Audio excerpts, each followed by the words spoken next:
to our first meeting for the month of June, and it's hard to believe that we're already halfway through the year, but we are.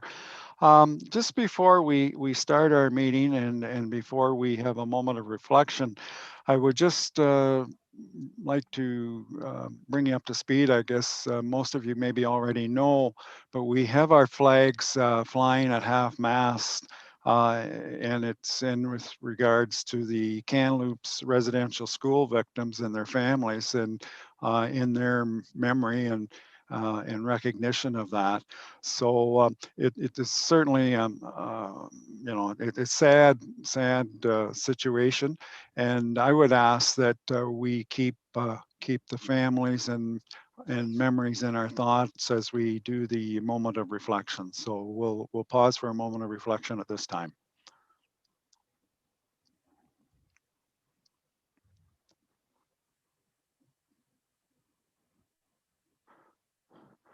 Thank you. Okay, we'll call this meeting to order.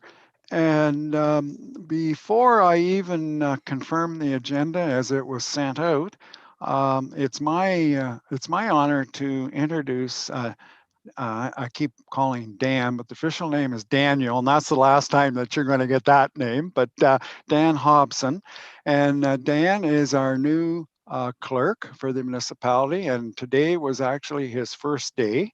And he survived the first day, and he's here tonight, so that's just great. Dan has come to us from Georgian Bay, municipality of Georgian Bay. Dan, is it?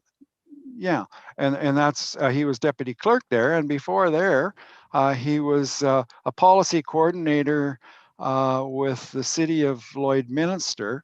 And I asked him tonight which province it was in, because if you know Lloydminster, it's actually in two provinces. So I think he'll be a good fit, because here he only has to deal with one province. So it should be much better than having to deal with two. So I'm just going to ask Dan, and I'm not going to throw him under the bus, but if he'd like to say a few words at this time, by all means, go right ahead. Thank you, Your Worship, and good evening, councillors. It's great to be here. I'm very excited to be working with everyone. The team here is very good so far that I've seen. Jeff, just a great fearless leader today. By all means, gave me the great tour. Congratulations on the fire hall and all the plans moving forward. I think that's great and exciting. I will say that coming from Western Canada, I think I will take the 30 degrees and the humidity over minus 40 any day. So I'm happy to be back. Thank you. Okay, thanks, Dan. And Dan currently is living in Stratford. So I did already mention to him that there's lots of building lots and lots of houses going up here. So we'll work on them and go from there. But good. Okay, first item then is a confirmation of the agenda as it was circulated. Do we have a mover and seconder for that? Councillor Rose and Councillor Marshall, thank you. All those in favor? That is carried. Thank you. And I'm just going to tweak something here. There we go. Good. Does anybody have a conflict of interest with anything on the agenda? Okay. Don't see any. And if you find that you're in a conflict as we go along, you can always declare it at that time. So we have the consent agenda there. There is a number of items in the consent agenda, actually 21 to be exact. Is there anything there that anybody would like some clarification on or would like pulled and dealt with separately? Okay. I'm just going to, I guess, some clarification. And I had sent out the information from the here in Perth health unit with the meetings that we have, Jeff and I have every Thursday. And so I sent them out last week, and I put a little note in there if you wanted to still receive them, we could send them out. And then we talked, Labitza and Jeff and I talked, and it's just about as easy for her to put them in with the consent agenda if you like. Now that one that's in here tonight was fairly lengthy, and they're not always that long. That one had a whole lot of extra information and reports in it. But if everybody is okay with that, maybe that's what we'll do, is just have it in the consent agenda, as opposed to me sending it out as a separate email. Is that good with everybody? You're going to get it one way or the other. So good. Okay. There was no indication that anybody wanted anything pulled, so it's been moved and seconded. All those in favor of the consent agenda? Opposed, if any? That is carried. Thank you. Yeah, didn't I? I thought, did I not get a mover and seconder for that? I thought I did. Okay, all right. Mover and seconder, and then we'll vote on it again. Steve, Harold, thank you. Councillor Harold, and do we have a seconder? Councillor Bell, very good. Okay, now, all those in favor? Opposed, if any? That's carried. Thank you. Thank you, Labitza. No, thank you.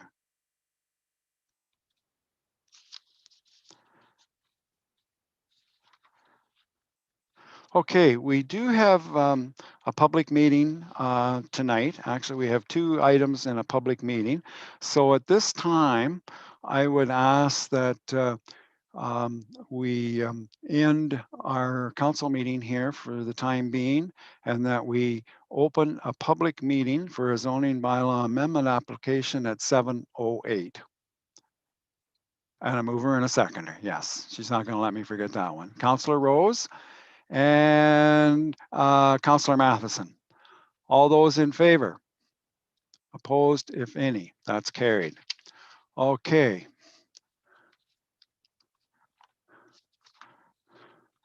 So the public meeting is called to order at 7:09 p.m.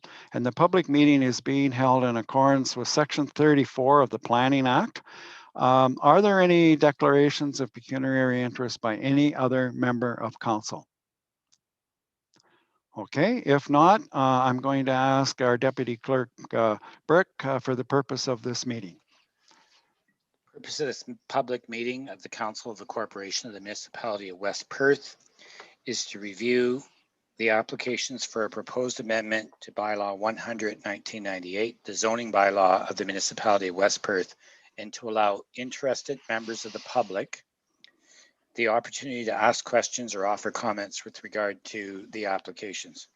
Council will not make a decision on the applications at the public meeting. Based on the recommendations and information received in the public meeting, amending zoning bylaws will be presented for approval at a regular council meeting, and it will be later on in this evening's regular council meeting for clarification. If any member of the public would like to be notified in writing of the decision on the application, they are to provide their name and mailing address and email. So if you could provide an email to the clerk this evening via email at clerk@westperth.com. So just send an email in asking for a notice of the decision to clerk@westperth.com. A person or public body may appeal a decision if they have made an oral submission at this public meeting or a written submission to council prior to the passing of the bylaws. Notice was given by mail to all landowners within 120 meters of the land affected by the bylaws and to those agencies as prescribed by regulation. A sign advertising tonight's meeting was posted on the property on May 18th, and correspondence was received following the posting of the notice, and David Gundrum, the planner, will present this in his report. Turn it back over to you, Mayor McKenzie. Okay, thank you, Jeff. So this is a public meeting for a zoning bylaw amendment. The application was initiated by Dryden Smith and Head Planning Consultants Limited on behalf of the owners, Maynard Hagee and 642618 Ontario Inc., and affects property described as part of lots 31 and 32, concession 9, part 2, on 44R 5350 Logan Ward in the municipality of West Perth. I will now call upon our planner, David Gundrum, for the municipality of West Perth to review the application. Thank you, Mayor McKenzie. Mayor, members of council, good evening. I'm just going to switch screen, share screen rather, as we get into our reporting on this application.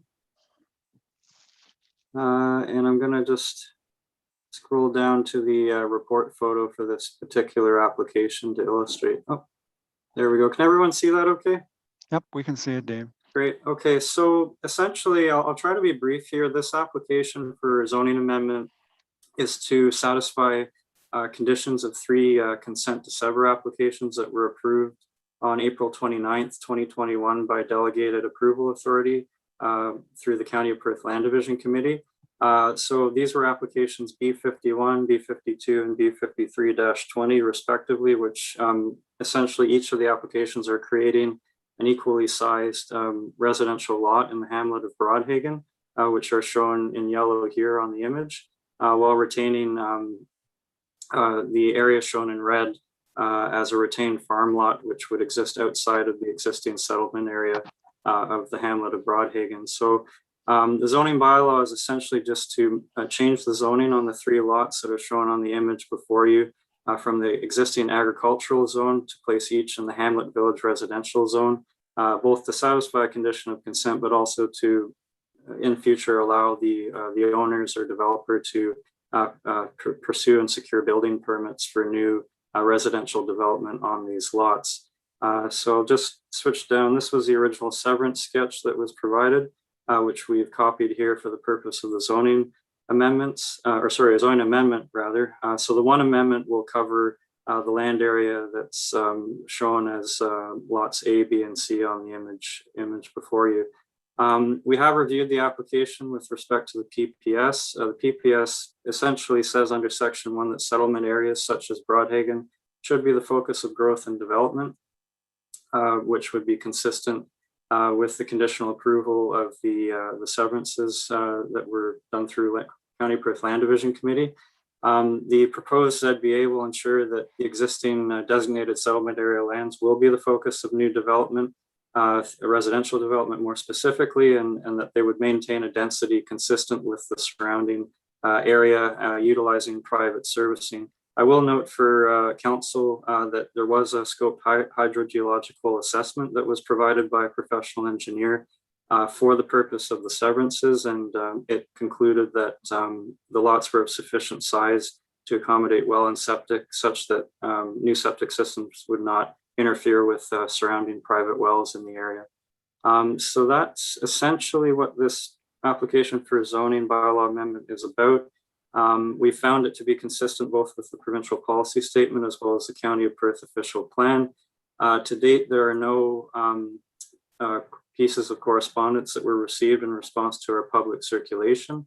Again, we are recommending approval of this application for zoning bylaw amendment, and I'd be happy to answer any questions that members of council may have. Thank you. Okay, thank you very much, David. Okay, I'm going to go through, and I do realize that I think we have Mr. Head here from Hagee's agent, and I'll ask him to speak a little later on. But first of all, I'm going to ask if there's anybody other than the applicant or agent that's on tonight that wishes to speak in support of this application. Okay, I don't see anybody. Is there anybody on here that is opposed to this particular application? All right, the applicant or their agent, would they like to speak at this time? And that would be Mr. Head, I guess.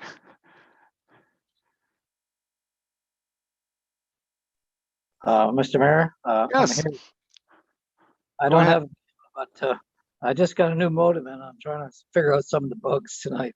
So I'm on my cell phone at home, so thank you very much for the time. David has done a great job of explaining the application. As he said, we've provided the hydrogen. We've also provided the grading and drainage engineering plan as well for this property. So I agree with his summation of the application and the recommendations put forth, and Mr. Hoagie and myself are in full support of the application, and we would request the council adopt it, and I'll be glad to answer any specific questions that may arise from members of council. Okay, Thank you very much, Mr. Head. Okay, at this stage of the game, I'll ask if there is any general comments or questions from anybody or any questions from council. And I don't see anybody jumping to put their hand up, so it looks like everything is good. So if there's no further questions, I would like to thank those in attendance for their comments tonight. Should council proceed with the adoption of the zoning bylaw amendment, notice of passing will be provided as prescribed by the Planning Act, and a 20-day appeal period to the local planning appeal tribunal is in effect. So that concludes the first application. The second application that we have to deal with tonight, again, I would like to thank those, and I would like to make note that this is a public meeting for a zoning bylaw amendment, and the application was initiated by J. Andrew Phillips on behalf of Van Morsel Farms Limited and affects property described as part of Lot 1, Concession 9 and 10 of the Logan Ward of the Municipality of West Perth, 911 number 5414, Perth line 44. And I will now call upon David Gundrum, planner for the Municipality of West Perth, to review the application. Thank you, Mayor McKenzie. Mayor, members of council, I'll share a screen again on this one to illustrate what the application is all about. So this application for zoning bylaw amendment relates back to an application for consent to sever a surplus farm dwelling in the Logan Ward. The report photo shown here shows the approximate boundaries of the severed lot in yellow containing the surplus farm dwelling, and the retained farm lot in red, as shown on the image above. Section 5631 of the County of Perth official plan requires that as a condition of consent to sever a lot containing a surplus farm dwelling, that both the severed and retained lots resulting from the application each be rezoned. The severed lot to be rezoned to limit the permitted uses to only non-farm residential uses, and to rezone the retained farm lot to prohibit any future residential uses, such as a new single detached farm dwelling on that lot. So that's essentially what the zoning bylaw amendment before you proposes to do. It would migrate the severed lot, adding a site-specific provision and placing it in the agricultural zone A-1 zone, which is a predetermined zone in the zoning bylaw to limit the uses to non-farm residential. And it would also subsequently rezone the area shown in red here to a site-specific zone in the agricultural zone A-3 to limit the uses purely to agricultural uses and to prohibit or not permit any future residential use associated with the farm. So in summation, this application tracks back to application for consent B50-20 that was approved by the County of Perth Land Division Committee through delegated authority on January 21st, 2021. This ZBA we've reviewed with respect to the PPS and the County of Perth official plan and found it to be consistent with both documents. It would, as mentioned, effectively satisfy a condition of provisional consent. And the severed lot, I will note, would have sufficient frontage and lot area and to meet the minimums for minimum lot area and minimum lot frontage in the zoning bylaw. And there are no yard setback distances rather at issue here. So there aren't any additional site-specific provisions needed for the severed, nor for the retained lot through the recommended through the reviewed zoning bylaw. I will add that we have received one piece of correspondence after our report went out, which was received from the Upper Thames River Conservation Authority.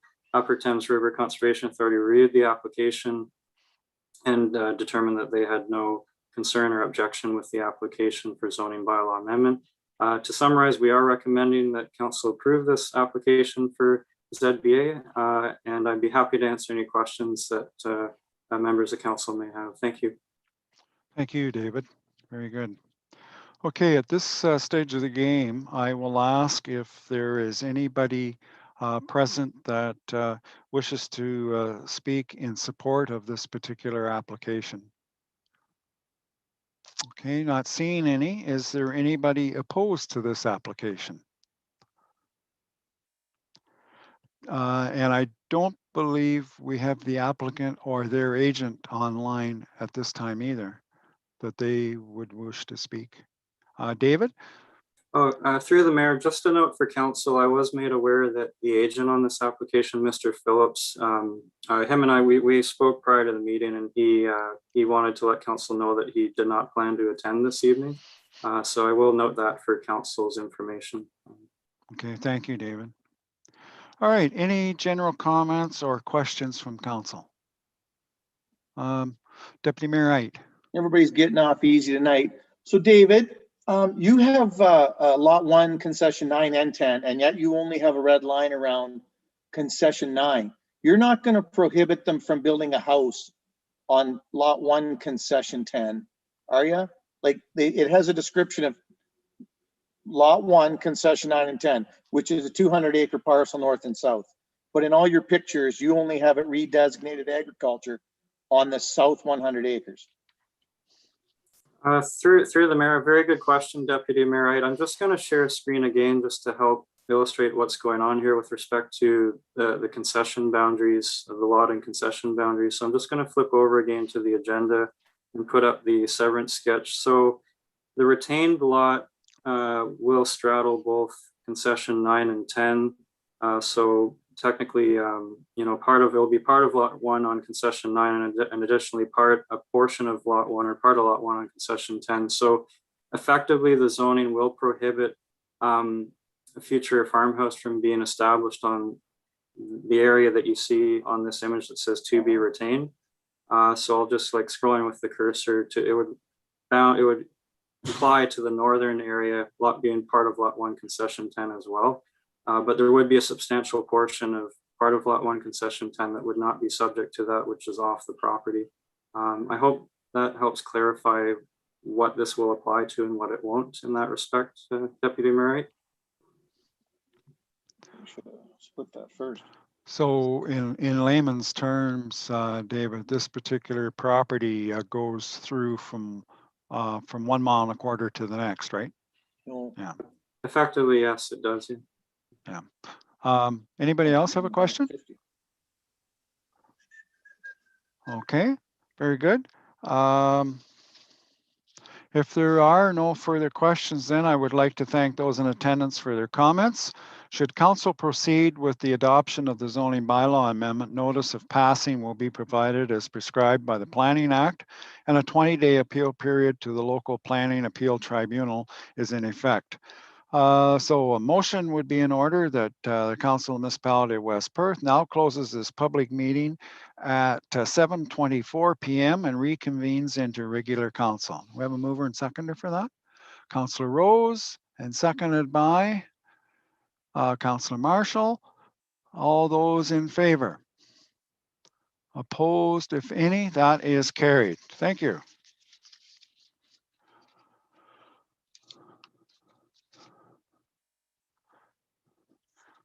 And now I can go back to my other sheet.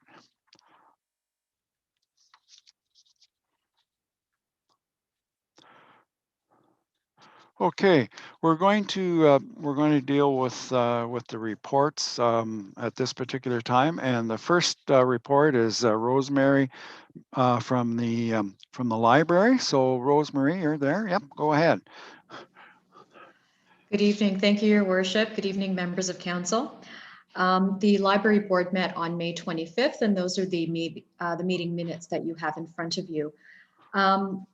It's always a challenge for a public library to reach people who do not ordinarily use the library, to convey to them what programs, services, and resources might be available to them through their local library at no or low additional cost to them.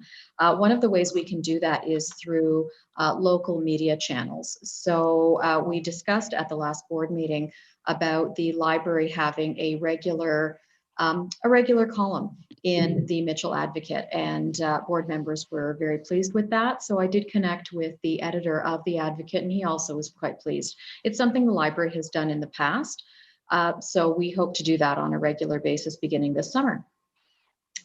And what we also discussed, it's just an ongoing review of library policies, most of which we are provincially legislated to have as part of our operating policies and procedures. And those policies do need to be advertised and available to the public through our website. So they are currently on our website, and we went through a few of those to discuss.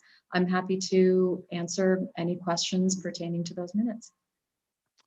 Okay, any questions for Rosemary with regards to the library board minutes?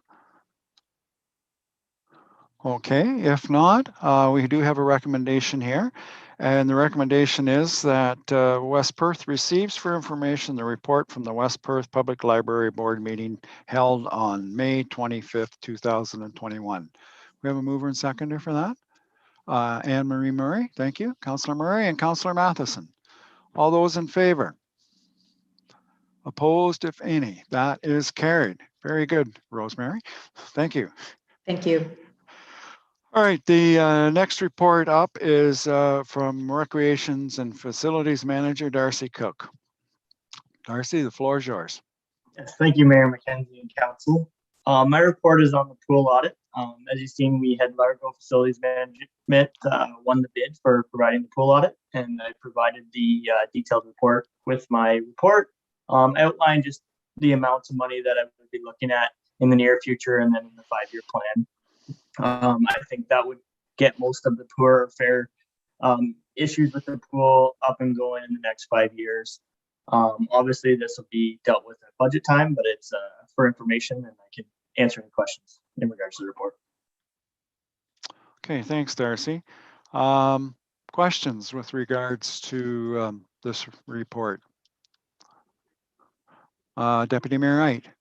Darcy, how much would a brand new pool cost? Because you're talking $500,000 here. Okay, I'll ask you at a different time. I could tell by that.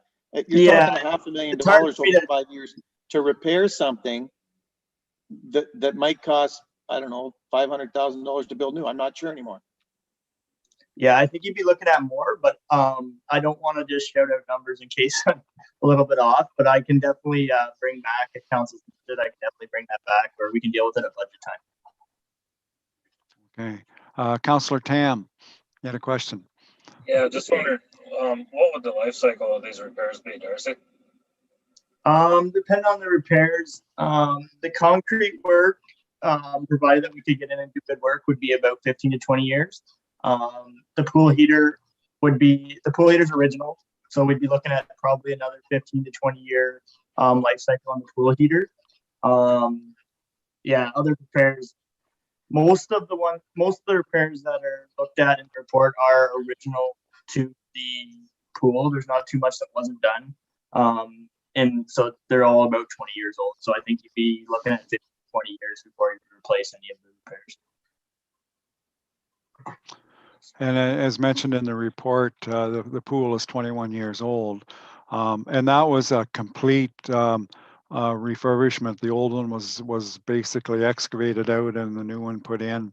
And the second pool, it was put in at that time too, wasn't it? The little smaller pool. That's my understanding. Yeah, the drawings that show the second pool you put in. Yeah. Right. Okay. Any other questions with regards to that? Councillor Rose? Does anybody know offhand, do we have anything in reserves towards this pool for the refurbishing? Yes, we do. Oh, do you want to answer, Darcy? Sorry. Well, I don't know the exact amount. I do. It's $65,816 after our $20,000 budget transfer from 21. So needless to say, we're gonna be a little short if we follow through with everything as it was in the report. Any Councillor Rose? Dan? That's why I always like to budget and put a little bit of money away for these things. I notice Nicholas is smiling. He must be something to do with reserves. Anybody else? Okay, I got a motion here then that the Council of the Municipality of West Perth received the pool audit results report dated January the 7th as presented. So move and seconder for that. please. Councillor Rose and Councillor Vink.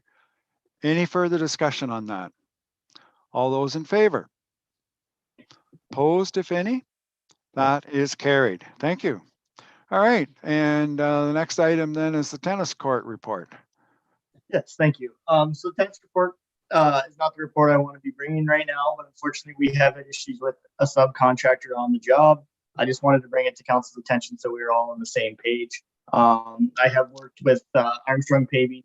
Literally, I pretty much talked to him daily. I talked to him about 45 minutes before I came on here. We're still working towards some solutions and trying to figure it out and hoping that we can get it figured out as soon as possible. But as of right now, I don't have a date that we're looking at finishing. Okay, and the work that has to be or that we're waiting to do is basically just to seal it off and get some lines on it, and we're ready to roll, eh?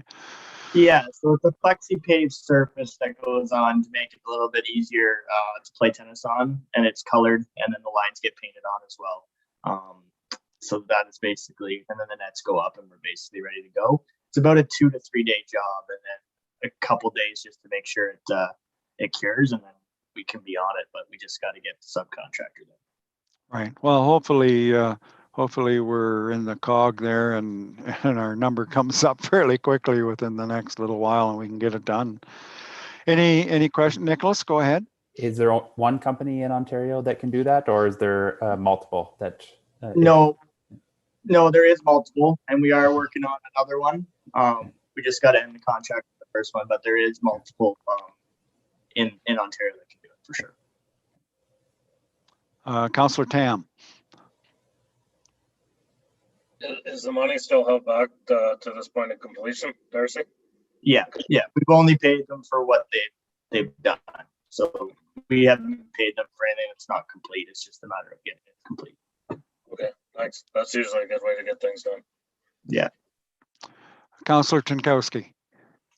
Yes, Your Worship, through you further to Councillor Tam's comments. If we make any changes in the subcontractor arrangement, we have to follow the contractual wording of the tender of the contract that was tendered at with Armstrong Paving. So, thank you. Good point, Councillor Tinkowski. Anybody else? Okay, seeing none. Recommendation here is. You got one. Councillor Marshall had a question, I believe. Oh, sorry, I didn't see that. I don't even see Jeff on it. Oh, he's in the corner. Councillor Marshall, go ahead.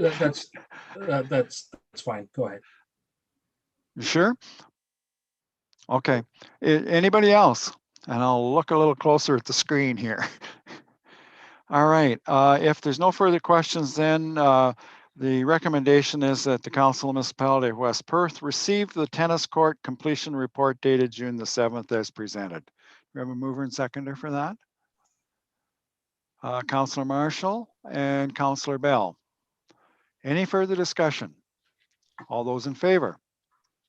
Opposed, if any? That is carried. Thank you. All right.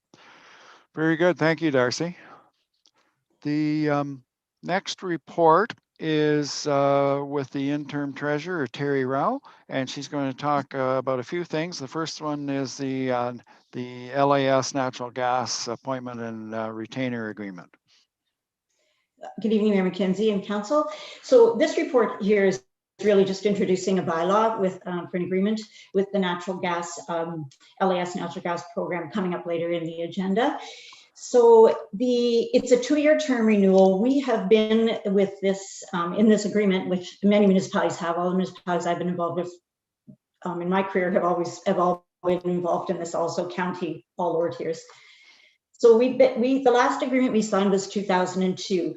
So they were updating their procurement program agreement, and they just wanted to. They're getting all their members to re-sign on if we so choose, if council so choose to sign on. We need to just sign the agreement, pass a bylaw, enter into it. So it's a 2-year term, but automatic renewal, and there are some termination clauses if council choose to go out of their agreement at any time. Any questions? Okay, any questions for Terry on that? LAS is actually a subsidiary of AMO, isn't it? Yes. Through the AMO organization. Yeah. And we have other agreements with them. We have the electricity procurement. So it's bulk buying, which helps to hedge and get some cheaper costs, maybe a little more flatlining costs so that municipalities can budget, it doesn't affect the budget so much. So there's other different procurement programs we could get into with them if we choose to. Okay, thank you, Terry. All right, any further questions with regards to that? Okay, if not, oh, Jeff, you're in the corner and I never looked there, sorry.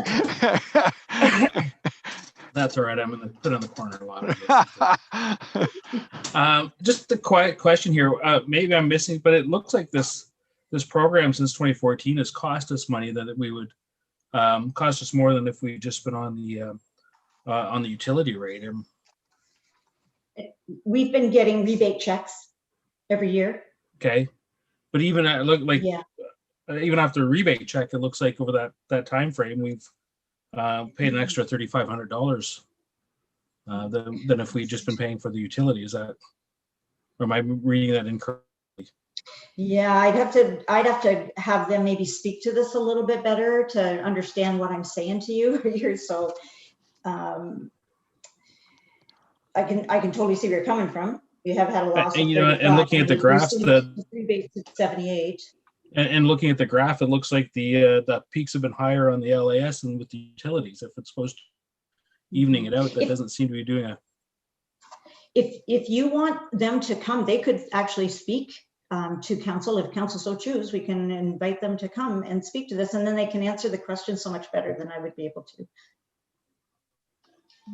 Would you like that? Would council like to have them come and explain? I don't know whether we've ever had them come to talk to us. I see everybody or a lot of people nodding, so we could do that. I guess my question, Terry, is can we? I'll just take it, and I'm going to, Terry, I know had to take a call, so Terry, I can cover it if you wish. So okay, thank you. Hi. Yeah. So if you don't want to mute Terry, and so we can get more information to answer Councillor Marshall's request. I think that the net effect of the agreement is that we have been getting a rebate, but we will confirm that rebate reflects that we're getting a good deal. So we'll check that and bring it back. So my question is, we can defer this recommendation until our next meeting or whenever? Yes. It doesn't have to be done tonight. Okay. I think we can defer it until the 21st. Yeah. Let's do that. Yeah. Okay. Very good. So Labitza, do we need a motion to defer it or anything, or we're okay just not to deal with it? Okay. Very good. Thank you. I just want to mention, in case, I know Terry had something going on that she was afraid she might get a call, and she got it at the that's fine. Most inopportune time. So I don't think she had any other reports, though, did she, Mayor McKenzie? No, nothing here. We have some bylaws that at the later on, and we can deal with them. So the next item on our reports is Clerk's Department, and Labitza is going to do this one, and we're just going to do a little bit of shifting around with council meetings just to make things flow a little nicer. So Labitza, you can talk all you want about it. The floor is yours. Well, I'm here just to answer any questions you might have, but the report is pretty straightforward, we believe. Any questions? It's just a matter of shifting, I believe, 2 council meetings around to help coordinate everything here. So if there's no questions, I would recommendation here is that the municipality of West Perth authorize staff. Nope, I'm in the wrong one. That the municipality of West Perth approves the amendment of the 2021 West Perth Council meeting scheduled as presented. So we have a mover and seconder for that, Councillor Murray, and a seconder, Councillor Harold. Thank you. Any further discussion on that? It breaks it up a little nicer during the summer months as well. So, okay, if there's no questions, all those in favor of this particular recommendation? Opposed, if any, that is carried. Thank you. All right. The next item is with regards to a tender, and I believe Jeff's going to talk to us about that one. Okay, Mayor McKenzie, the report was circulated with the council package. We've got, we simply are following along the timeline, the next steps that have been identified to council for the process of trying to get to a new municipal office. Provided a bit of background there on the progress that's been made by the building committee, and I certainly want to take this opportunity to say that Councillor Harold and Councillor Trenkowski and Deputy Mayor Eit and Mayor McKenzie have put a lot of time into, I think we met 7 times with the full building committee and had 2 meetings where it was just the technical group. So it was either 6 or 7 times with the full committee, worked our way through a lot of choices for the project and decisions. And we've got the tender document package pretty well ready. We're intending to put it on bids and tenders later this week if council authorizes us tonight to go ahead. And I do want to mention the one date that we changed in those council meetings was we moved the July 5th council meeting to July 12th, and it was mostly to accommodate the ability to leave the tender open that 1 week longer and give us time to get a report to council for the July 12th meeting. We felt with the May or the July long weekend that it was going to be a bit of a squeeze and might not result in the best bids. And also when we got looking at that, we got thinking it didn't really work very well for getting a council agenda out. So that's why that July 12th date was selected. It just gives that little extra buffer for our tender process. And I would just conclude by saying if council authorizes that we go to tender as a result of this report tonight, we'll be ready to post the tender. We'll use bids and tenders in the very same way we used it for the fire hall, where everything will be managed on bids and tenders, but the bid will be delivered in person. And then we'll do a public opening, anticipate it to be July 6th, and we'll likely stay with that date. And then we would be back to council at that July 12th meeting for council's decision on what we do next with that, with those results. And I'll leave it there, the recommendations in the report. Okay. Questions? Councillor Tam. I'd just like you to remind us of the budget on this project, Jeff, and to be recorded in these minutes. Sure, that's a great question. So I don't have the I can do it by memory, I believe. So the budget that we had, the range that we presented at the open house was a budget between 3.4 million and 3.55. I think it was in that neighborhood. The difference in the budget was one calculation at $200 a square foot for the building component and one at $225 a square foot for the building component. So I think it may have been 3.4 to 3.6. We still, we're still hopeful that we can stay in that number, but you can only find out what the price is going to be when you go to the market through this kind of a process. So that's the numbers we're working with at this time, Councillor Tam. And I'm losing sleep at nights because COVID, supply chain issues are something we're hearing about every day. And I suspect that's where you're going with this. And it is what it is. We're going to find out. Well, yeah, that's kind of what I was getting at. Like, here are these people that try to get a house built, and the builder won't even hold the price for 60 days. So I'm a bit concerned with the timing and the costs that we're going to run into, but it might not ever get any better. Who knows? Other questions? Councillor Trenkowski. I guess through you, your worship, to speak to Councillor Tam's concerns about holding prices. That was in our discussions in building committee. That was one of the reasons why we opted to change the council meeting date, moving it up to July 12th so that we could receive the tender information within a week of the actual tender closing, and therefore have a greater ability to control or greater ability to allow the prospective bidders to lock in their prices.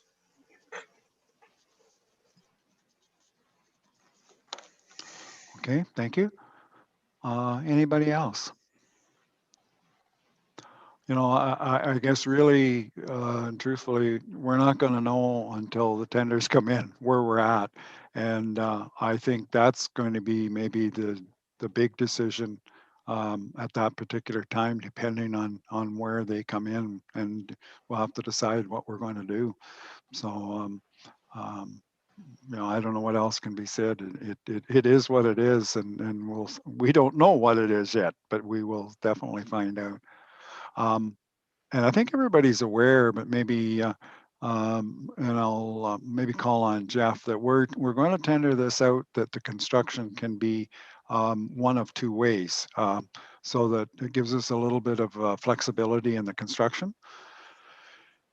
So in terms of the Nexum product versus. Yes, so, yeah. So we could go with a stick frame product or an ISF product. And I for some reason can't remember the meaning of the acronym. It's just lost me. Yeah, Escaped me. no, that's fine. But in any event, we are providing the option for it to be bid both ways.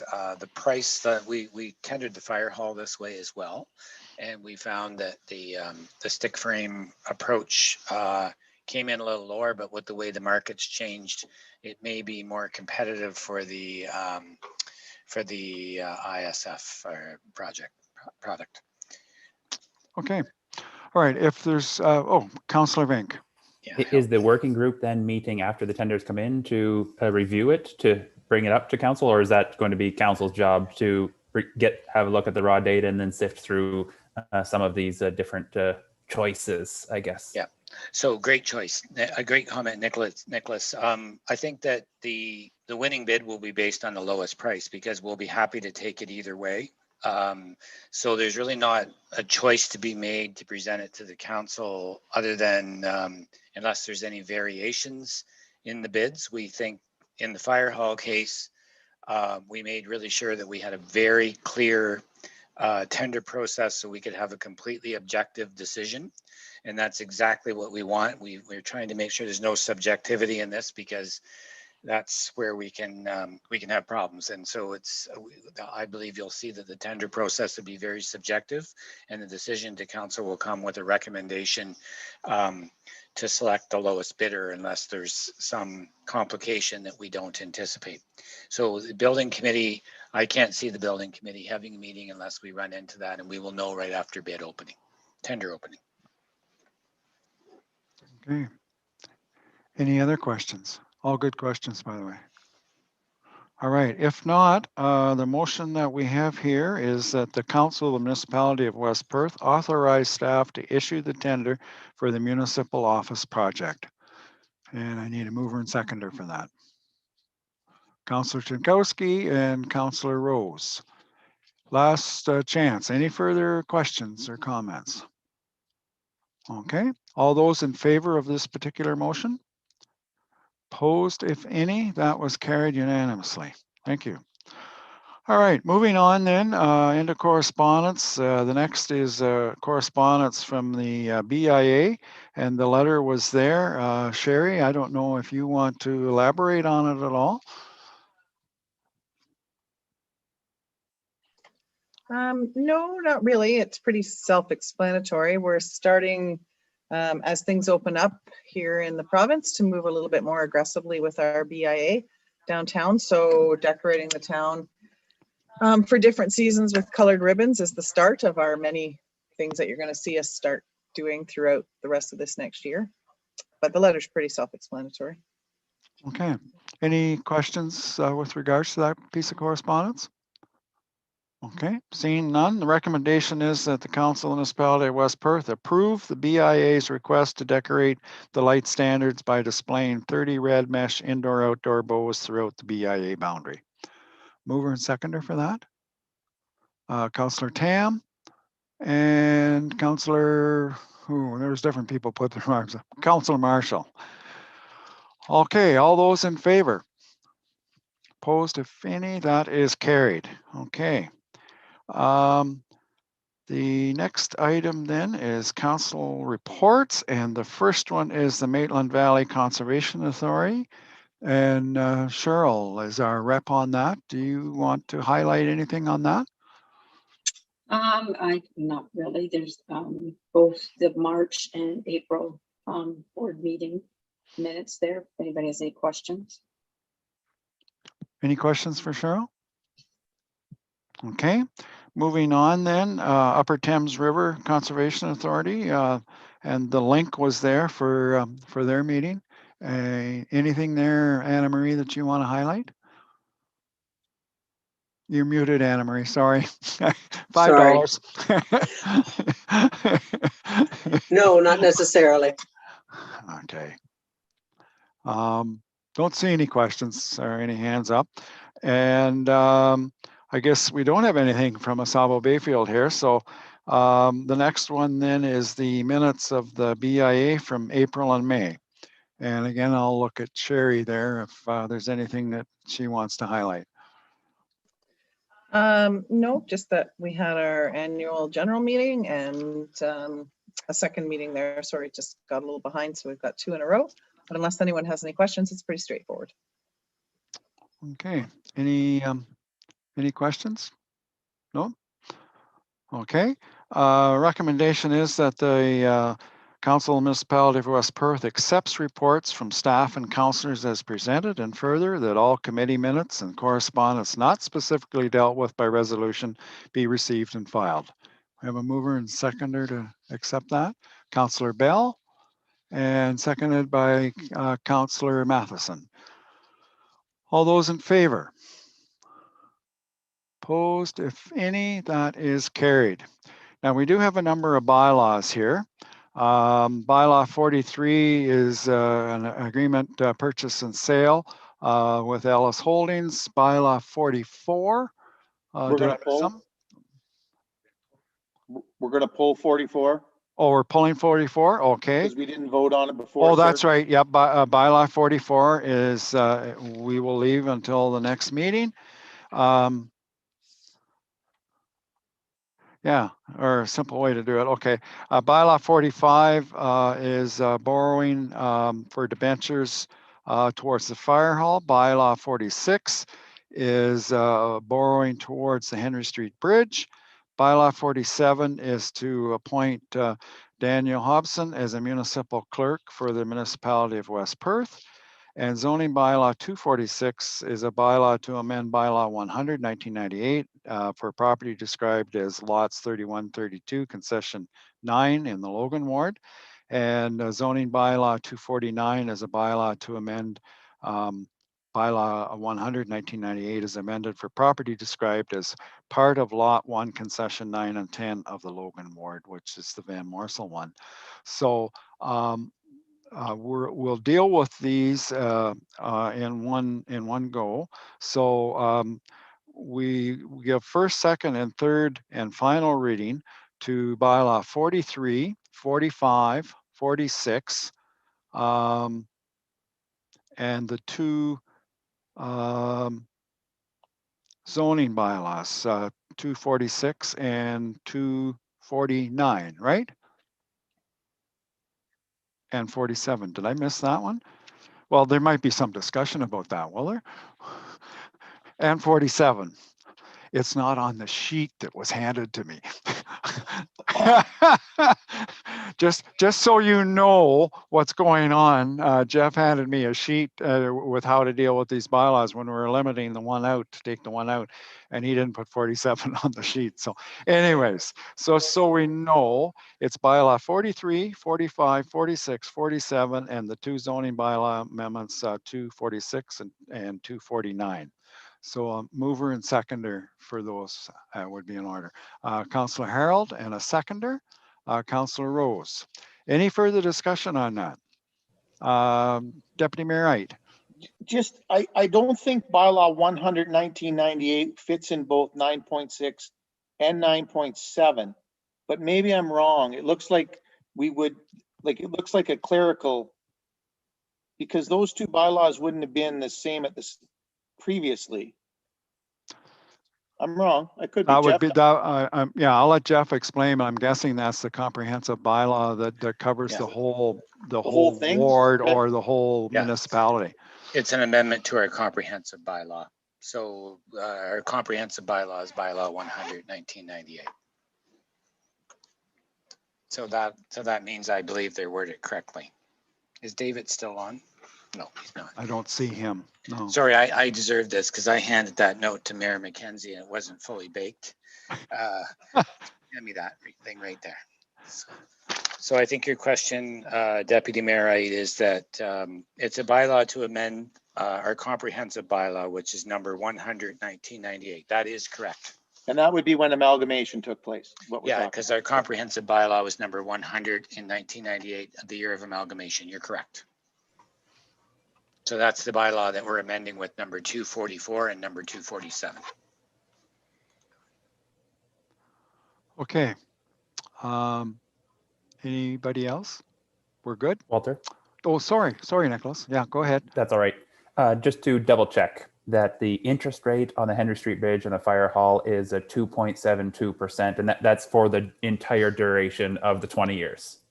I'm not sure if Terry is on now, but it is, yes. Yep, there's Terry. Yeah, she can verify that. I apologize for that before. My mom's in the hospital, so I had to just take a call. Yes, 2.72, and it's for the entire duration. You cannot prepay on any of these. Okay, whenever you enter into agreement for that.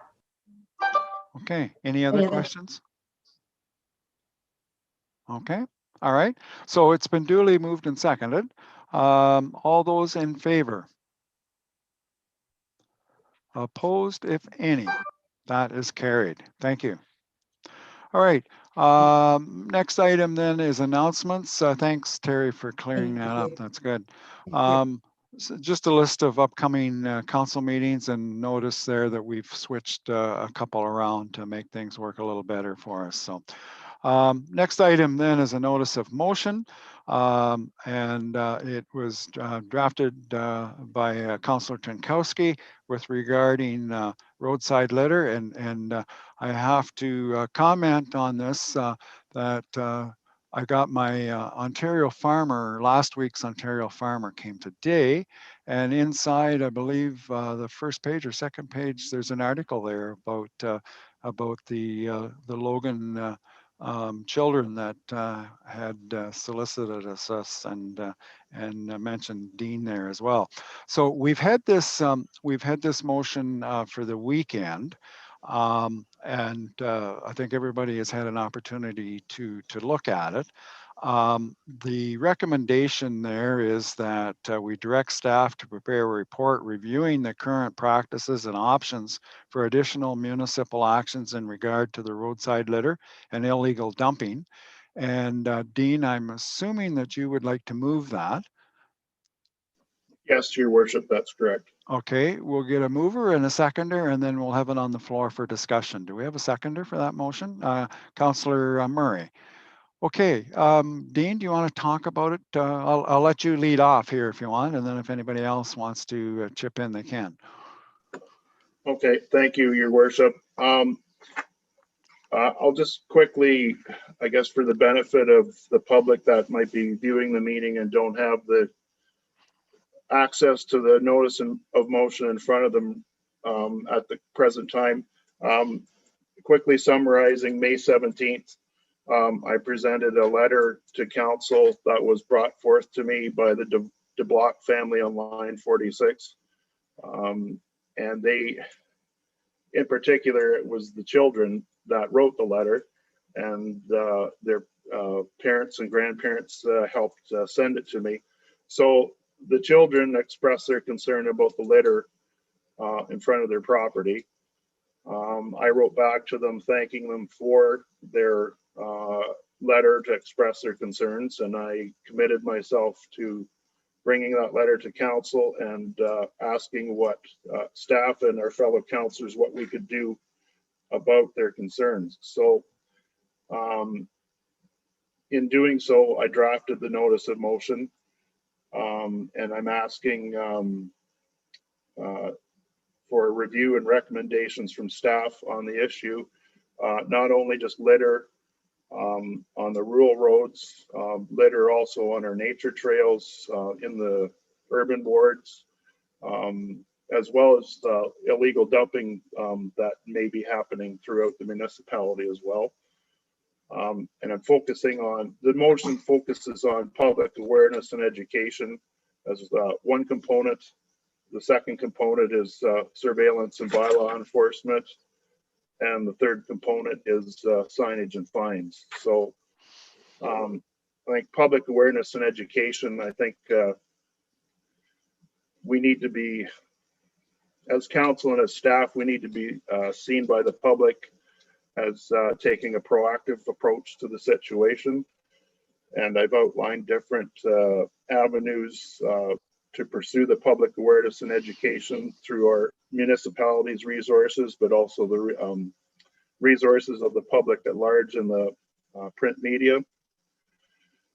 Also outlining steps that could be taken, coordinating public awareness and education through our various committees through West Perth, such as Environment Services, Energy and Environment, and the BIA. Surveillance and bylaw enforcement, I'm asking staff to identify the problem areas that are observed by our staff, such as the operations department and the bylaw officers, and see what we can do to step up surveillance and an in-person presence to try and enforce our bylaws. Also signage and fines, asking staff to investigate what would be appropriate in terms of additional signage throughout the municipality, as well as an increase or in the amount of fines or in the increase in the scope of the fines that could be levied. And in particular, identify hotspot or problem or areas that could be targeted towards the surveillance and the enforcement. So I guess in conclusion, I included a commentary. The intent of this motion was to bring awareness and create a call to action to address the problem. Public education is a logical place to start, but extra effort would appear to be required in terms of surveillance and enforcement.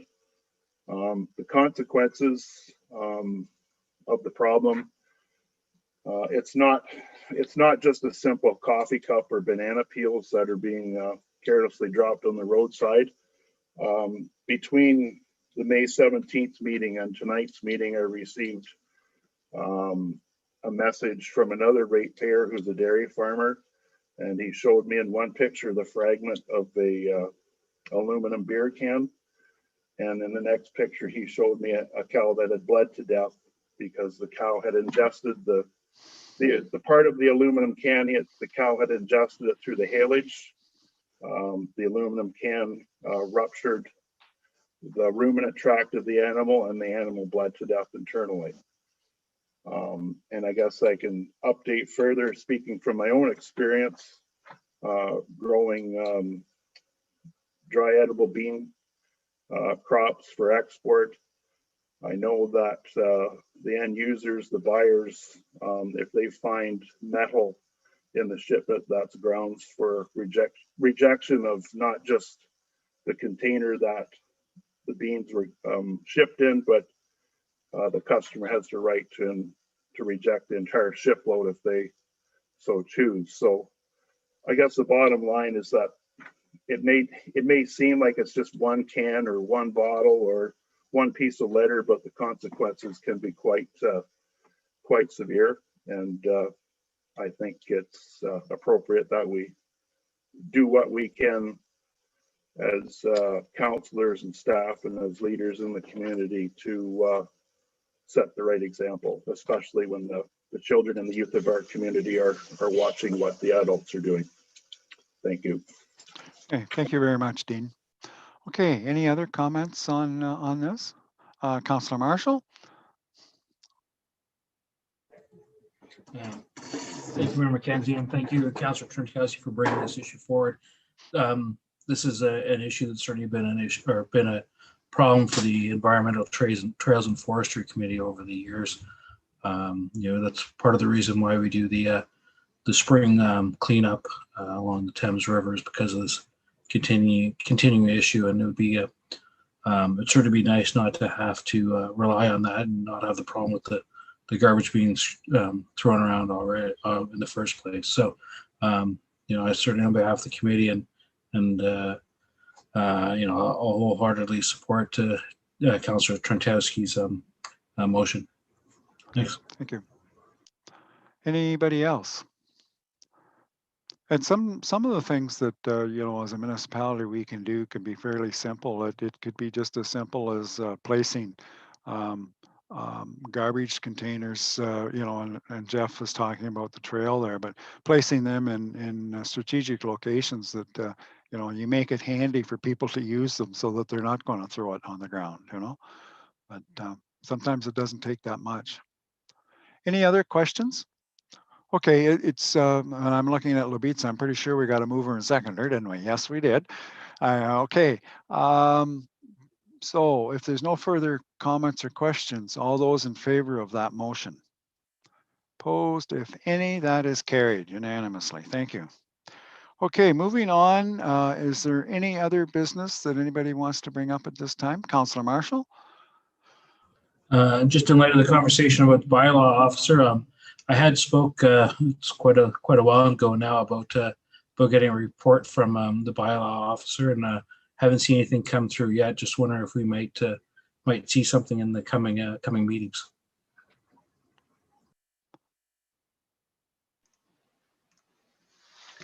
Thanks, Councillor Marshall. I can answer that. We'll follow up with the bylaw officer. I'm actually doing some work on bylaw, and you can anticipate a report sort of summarizing workload and talking about options for bylaws as we go forward. And I think it'll fit nicely with the previous item. So noted. We'll look at getting a report back. And I just want to mention at this time, if I can, Mayor McKenzie, that on a somewhat related item, the Recreation and Facilities Manager, Darcy Cook, wanted to add a couple of additional items about some other undesirable activity that we're experiencing in our parks, and this is a good time for him to add that. Yeah, I just quickly wanted to note to council that we are dealing with vandalism pretty much on a daily basis at this point somewhere. It was Henderson for a while, the arena roof for a while, the batting cage was about a daily thing for a couple weeks. Now it's down at Lions Park. They're burning picnic tables. We've had them at the pool. They've smashed all our hand sanitizer spots. They ripped down all our COVID signs on pretty much a daily basis. We've started building somewhat vandal-proof so we can have our COVID signs up over a couple days. It's got to been 2 or 3 months now that it's pretty much on a daily basis. So I just wanted to make council aware. I'm going to work with Dan on a policy for security cameras, and we may look at installing some security cameras in certain areas. We don't really have any right now as a preventative measure, but I just wanted to make council aware that it is a pretty bad issue right now.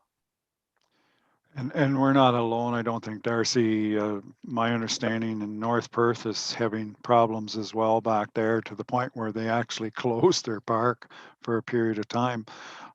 We've had this discussion over the years before, and it seems to go in cycles. And I just throw this out, and it's maybe a case of my mouth moving before my brain is kicked in, but what about offering a reward for the conviction and or catching these people that are doing this? Obviously, somebody must know something, and I realize the police have been watching, but they're just not there at the right time. Yeah, OPP's definitely aware of the issue, and they had a call there on Saturday, but unfortunately they were unable to really get anybody. But I never really thought of the reward thing. I'm not sure how we would go about that, but that might be an option to pursue. Yeah, well, I just leave it with staff. Like, you'd have to come up with a dollar value that you were willing to, to put out there if we got a conviction. But I'll leave it with you. It's just a thought. Walter, Yeah. One of the hard things is a guy can't come to me and say, God, there was a whole bunch of kids in the pool at 2:30 in the morning on Saturday night. And come to me on Monday at 3 o'clock in the afternoon and tell me that. No. I said to him, pick up the phone and phone the police. Right? A guy comes to me last Tuesday and says, they ruined line 29 by Brent Nichols. They did donuts on that brand new gravel road, and Glenn Patterson went out and he said they ruined it. They Is that tore the right? signs out, but I found that was on the Friday night, and the farmer called me on Tuesday and said, Doug, the sign's out, the road's wrecked. I said, did you phone the cops? No. So we need a public, just like Dean's, quite similar to Dean's littering thing. We need people, and I don't know how you can say to them, pick up the phone and phone 911. I think the And problem, on Doug. Friday night at 2 o'clock and say, they're wrecking the road in front of my house. Yeah. But you know how I'm the complaint department and I'm not always available, so they got to wait a few days. But we have to, the public knows who's doing it and they can report it, but can they get there in time? You're absolutely right. Yeah. Yeah. We don't know. And a lot of cases too that you know, people don't want to be involved or get involved. You know, it's a lot easier to sit back and complain than to actually try and do something. But yeah, okay. Any other comments? Well, certainly on the news tonight up by where was it, Paisley, and their walking trail there, they burned a bridge. You know, like I think the vandalism is all over the, you know, every municipality has it to one degree or another, but it was I think it was a former railroad bridge that they burned up there, and yeah, so they've had to close the trail now. So it's you know, it's really stupidity, really, for the, you know, for the betterment of the most people that want to use it. Okay, we'll move on then. If there's anything else, all right. We don't have a closed session tonight, I don't believe. Confirmatory bylaw is the next thing. The recommendation there is that bylaw 48, 2021, being a bylaw to confirm the proceedings of council, municipality of West Perth, be read a first, second, and third time and finally passed, and that the said bylaw be signed by the mayor and clerk and sealed with the corporate seal. Mover and seconder for that. Councillor Rose, Councillor Marshall, all those in favor? Those opposed? It's carried. Thank you. And finally, a motion to adjourn at 8:14. We have a mover and seconder for that. Councillor Tam, Deputy Mayor Wright. All those in favor? Opposed, if any, that is